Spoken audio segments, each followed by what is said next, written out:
السلام علیکم و رحمت الله و برکاته. دوستان و برادران عزیز، خواستیم که در حق مردمی که در زندان هستند در حق اونها دعاگو باشیم که خداوند برای اونها صبر جمیل عطا بفرماید، خداوند اونها را هدایت کنه و خدایا تیز مشکلیشون آسان شود، در یگان عوف در یگان امیسه داخل شوند که اونها تیز خارج شوند. مردم مسلمانی که بعضی‌هاش به سبب فند فریب جورها یا رفیقا شدگی هستند، الله همه اونها را مشکلیشون آسان بگردانه.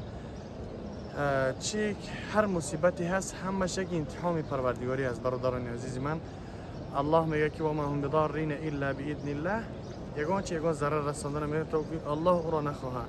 شاید که الله به سبب همین شما را امتحان کنه و مخاطی ان شاء الله که الله بعضی را امتحان میکنه، بعضی را به سبب یگان خطاگیشون یعنی جزا میده، نکزنی میکنه.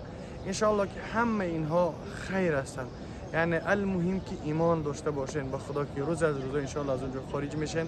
الله براتون سعادت خوشبختی را نصیب بگردانه و دعا میکنیم که هر انسانی که در زندان هستن الله مشکلشون آسان بگردانه و به زیارت خانه خدا نصیبشون بگردانه. بیاین ان شاء الله به زیارت. خداوند هر یک کدیم و شما را نگهبان باشه.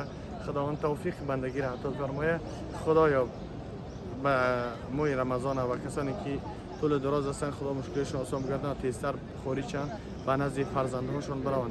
یعنی این را من میفهمم، درک میکنم به خاطر اینه که همه اونها زن فرزند دارن، فرزندهاشون انتظار هستن و هم منم نیز یعنی پدر دارم، میخوام تیزتر به نزد پدر و مادر خود برم و اونها را میخوام نزد پدر و مادر خود بروند. و هم خاطر برادران همه دعاگو باشین.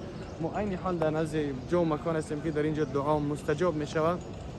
دعا که هستیم و دعا میکنیم در نمازامون در تهجدامون که ان شاء الله مشکلی اونها را الله آسان بگردانه.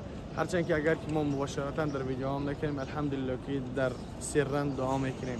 بسیاری ویدیو میکنیم، بعض بسیاری مردم میگن که سبب پکازوخ شما این ویدیوها را میکنین. ما چی در کنم در پرسموتری شما از دیدن شما یگان چی نمیشه، بلکه من یگان میکنم که شما را در قلبتون یگان چیزی که پیدا شود، شوق و محبت رغبت و تو اینکه شما بیاین. بسیاری مردم که روان کردم الحمدلله خرسان شدن، میگم برادر عزیز ما ان شاء الله که نیت میکنیم بیاییم. بسیاری‌هاش تا 17 چیزا بلیط گرفتگان سفر دارن. با هم خاطر دوستان عزیز ما هر کاری که میکنیم فقط برای رضایت الله. ای پرسموتر شما با ما را پول نمیه، ای پرسموتر شما ما در پول نگذارون، شما تنها با خاطر الله میکنیم. خب خداوند نگهبانتان باشه در امان الله. السلام علیکم و رحمت الله و برکاته.